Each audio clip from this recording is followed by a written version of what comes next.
Precision closers handle unknowns, bridge back, hand to chair. Ever nail the main point, then drift at the end? Let's fix that. A precision close boosts trust and clarity. By showing you're in control of the message and the time, you'll summarize the value in one line, signal next steps so people know what happens after this meeting, and then stop. No rambling. This approach works in interviews, stakeholder meetings, and Q&A when attention is fading. A sharp close turns good content into clear action. By the end of this lesson, you'll have phrases and a repeatable mini framework to close with confidence every time. When you don't know an answer, don't freeze. Lead. First, acknowledge the gap without drama. It shows honesty, not weakness. Next, state what you do know to anchor the conversation in facts and momentum. Then promise a follow-up with a clear deadline so stakeholders see accountability, not avoidance. Finally, offer a quick next step or alternative, like a proxy metric or who can supply the detail. This keeps decisions moving.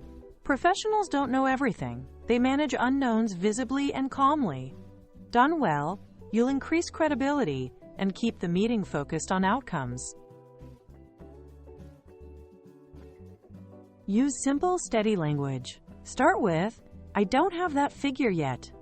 Short, honest, and calm. Immediately ground it. "What I can share is," and provide the best available facts or context. Commit to a timeline. "I'll confirm by time per day." Make it specific. By 3 p.m. today beats soon. Keep momentum with a proxy. Meanwhile, here's the proxy/benchmark. For example, "We don't have Q4 actuals yet. What I can share is the trend from Q3. I'll confirm by Friday noon." Meanwhile, here's the industry benchmark to guide today's decision. Tangents happen. Your job: acknowledge, bridge, and refocus. First, briefly address the tangent so people feel heard. One line is enough. Then use a bridging phrase to pivot without sounding evasive. Next, return to your core point, the message you want remembered in one sentence. Finally, connect to audience needs so the pivot feels useful, not defensive. Example: "That's helpful context." To return to the budget decision, the key takeaway is we can hit targets with scenario B, which aligns with your cost cap. Short, respectful, and back on track. Keep a few bridges ready so you can pivot smoothly. Try, "That's useful context," to return to for a polite redirection. Use "the key takeaway is" to spotlight your headline. Say, "What matters for today's decision is," when the group is drifting into nice-to-know details. Or, building on that, "Our main point is," to validate the comment while steering back. These phrases reduce friction and keep time focused on decisions.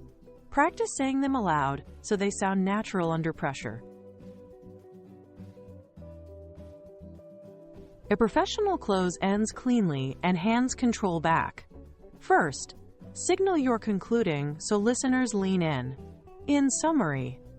Then name the chair or host to anchor ownership and flow. Invite and transfer control in one smooth line. Offer Q&A or next steps as they prefer. Finally, keep the ending crisp. No new ideas after the summary. This shows respect for time, the agenda, and the person running the session. The result: a meeting that ends with clarity, not confusion. Use a tight, reliable pattern. Start with, "In summary," one line. State the headline benefit or decision. Then pass control, chair/host name, back to you. Offer flexibility. Open to questions as you see fit. Signal availability without dragging the meeting on. Happy to follow up offline.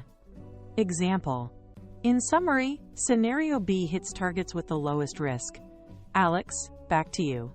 Open to questions as you prefer. Happy to follow up offline on the vendor analysis. Clean, respectful, and complete. Try this quick drill. Step 1. Unknown. Admit the gap, state what you know, and commit to a follow-up. Example. We don't have Q4 actuals. What I can share is the Q3 trend. I'll confirm by Friday noon. Step 2. Bridge. Use a phrase plus the core message. The key takeaway is scenario B meets our cost cap. Step 3. Handover. Summary plus the chair's name. In summary, scenario B delivers results with least risk. Jordan, back to you. Open to questions as you see fit. Repeat until it's automatic.